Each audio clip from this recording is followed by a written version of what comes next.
I think there may be a market crash in the near future because of all the new retail investors slash traders.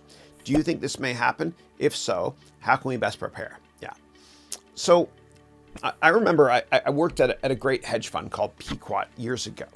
And at one point, it was the largest tech hedge fund on the planet. My boss, a guy named Art Sandberg, brilliant man and a wonderful humanitarian. I remember it was 2006 and there was a private equity bubble and real estate prices were going through the roof. And we wanted to short a Lennar, ticker LEN, and KBH Homes, ticker KBH.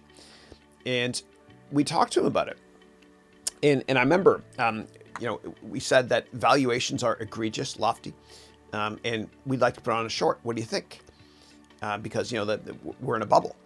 And he said very nicely, he said, son, I've been around long enough to understand never to stand in the way of insanity.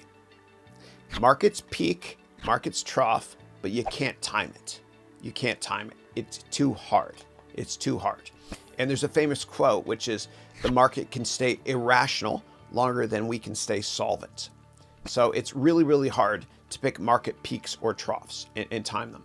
And so what happens with me is I love to buy broken stocks, but not broken companies.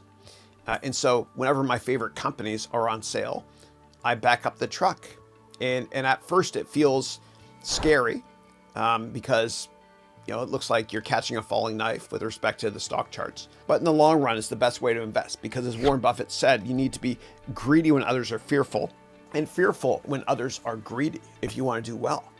So that's what I recommend. That's what I recommend. Just be patient and pick your spots when everyone else is panicking.